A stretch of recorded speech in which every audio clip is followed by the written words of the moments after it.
13절에 사람이 먹고 마시고 수고함으로 낙을 누리는 것이 하나님께서 주시는 선물이라고 말씀을 하셨어요. 그러니까 오늘 선물 받았어요? 못 받았어요? 받았어요. 받았지요? 네. 이제 다 받은 것 같아요. 오늘 하나님께서 오늘 또 생명을 주신 이유가 뭘까요? 잘 놀아라고요? 열심히 살아라고요? 그렇습니다. 열심히 살아기는 해야 돼요. 그런데 오늘도 나에게 생명을 주신 목적이 뭐냐면 하나님과 나와 함께 살고 싶어서 오늘도 만나고 싶어 합니다. 왜 그럴까요? 사랑하기 때문에 그래요. 하나님의 말씀 요한복음 3장 16절에 하나님이 세상을 이처럼 사랑하사 사랑한대요. 우리 한번 같이 한번 따라해 볼까요? 하나님은 나를 사랑합니다. 사람이 많은데 저보다도 적은 것 같아요. 다른 데 가면 저보다 크게 하던데. 다시 한번 해보겠습니다. 좋아요, 나빠요? 좋아요. 다시 한번 해볼게요.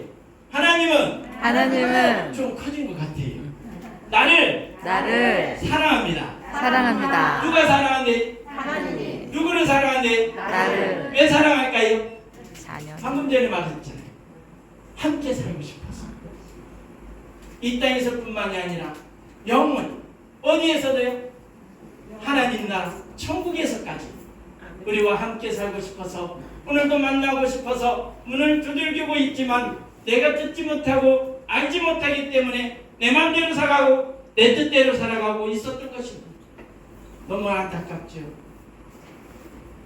그래서 이 죄라는 것 때문에 우리는 하나님 나라에 가지 못하고 죽음이 우리에게 왔던 것인데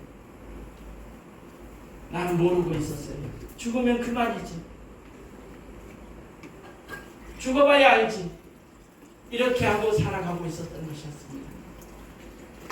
왜 죽을까요? 죄라는 것 때문에요. 우리는 수없이 세상에서 죄를 지으면서 살아가고 있습니다. 말과 생각과 행동으로. 그런데도 이 죄보다도 더 큰 죄가 뭘까요? 하나님을 믿지 않고 알라고 하지 않고 배우려고 하지 않는 것만큼 더 큰 죄가 없대요. 나를 낳아주신 부모가 있습니다. 부모를 모르고 살아가는 것만큼 부른 적 없다고 하잖아요. 그렇죠? 근데 나를 이 땅에 보내주신 하나님이 오늘 또 나를 만나고 싶어서 나의 마음을 두들고 있었는데 알지 않고 배우지 않고 믿지 않은 죄가 얼마나 더 클까요? 그래서 하나님께서는 우리에게 이렇게 말씀을 하십니다. 로마서 3장 23절에 모든 사람이 죄를 범하였음에 하나님의 영광에 이르지 못하더니 모든 사람은 다 죄가 있대요. 근데 이 죄 때문에 죽음으로써 끝나지 않는데요. 그 죄의 벌을 받아야 된대요. 하나님의 말씀이 히브리서 9장 27절에 한 번 죽는 것은 사람에게 정하신 것이요 그에는 심판이 있다라고 말합니다. 죄의 벌을 받을 수밖에 없대요. 너무너무 안타깝습니다. 근데 하나님은 우리를 사랑하시기 때문에 이 죄의 벌을 받지 않기를 바라세요. 그래서 하나님은 천국을 만들어 놓고 오늘 또 기다려왔던 것입니다. 누구 주려고요? 나를 주려고, 어르신들을 주려고, 여기 계신 모든 분들에게 다 주려고 만들어 놓고 기다리고 있었는데 아이고 그런 게 어디가 있어? 죽으면 그만이지. 이래왔던 거 아니겠습니까? 따라해볼까요? 나는 죄인입니다. 죄인이다. 이 죄 때문에 우리는 죽을 수밖에 없었던 거예요. 그런데 하나님은 이 죄의 문제를 해결하기 위해서 놀라운 계획을 세우신 것이 바로 하나님의 아들을 보내주셨습니다. 그분이 바로 예수님이셔요. 따라해볼까요? 하나님의 아들, 예수님. 하나님의 아들, 예수님. 하나님의 아들이 누구라고요? 예수님이 누구라고요? 하나님의 아들. 그분이 이 땅에 오셨대요. 이 땅에 언제 왔을까요? 2024년 전에. 이 연도는 그냥 세월이 지나서 있는 것이 아니라 예수님이 오신 것을 나타내는 거예요. 이야기하고 있는 거예요. 2024년 전에 이 땅에 오신 목적이 뭐냐? 내 죄 문제를 해결하기 위해서 이 땅에 오셨다는 거예요. 그분이 누구냐? 하나님의 아들이셔요. 그분은 죄도 없고 완전하신 분으로 이 세상에 오셔서 나 때문에 오셔서 나를 대신해서 십자가에 죽으셨습니다. 그분이 누구라고요? 예수님. 하나님의 아들. 하나님의 아들이니까 그분이 어떤 분이셔요? 하나님이셔요. 우리하고는 달라요. 사람의 몸으로 왔지만 우리하고는 달라요. 그분은 신이잖아요. 우리 죄 문제를 해결하기 위해서 대신 죽음으로서 끝나지 않고요. 3일 만에 무덤에서 부활하셨어요. 사람은 살아나지 못해요. 그런데 아까 뭐라고 그랬죠? 하나님의 아들이기 때문에 살아날 수 있었던 거예요. 부활하신 목적은 우리도 죽으면 끝이 아니고 다시 부활할 것을 보여주신 것입니다.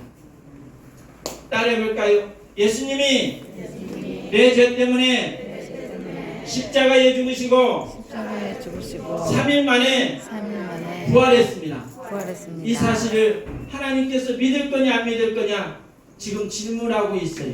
그러면 어떻게 대답해야 될까요? 아유, 안 믿을래요?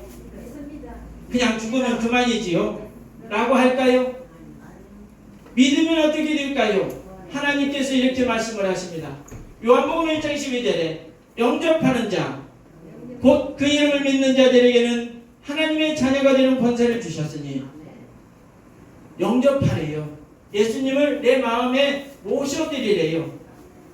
그리고 예수님이 나 때문에 죽으시고 살아났다라는 것을 우리 마음에 믿기만 하면 하나님의 자녀 삼아주신대요. 우리가 양자가 되는 거예요. 어머니 아버님 자녀분들 아기를 낳고 그냥 내박치지 않았어요. 잘 기르면서 어떻게 했죠? 호적신고에 올렸어요. 호적에 올렸어요. 그래서 누구의 자녀가 되었어요? 그렇죠. 남의 자녀가 아니라 내 자녀가 되었던 거예요. 우리가 하나님의 자녀가 돼야만이 하나님 나라 가는 거예요. 부모, 어머님, 아버님, 자녀분들이 어머님 집에 와요, 안 와요? 뭐 때문에 와요?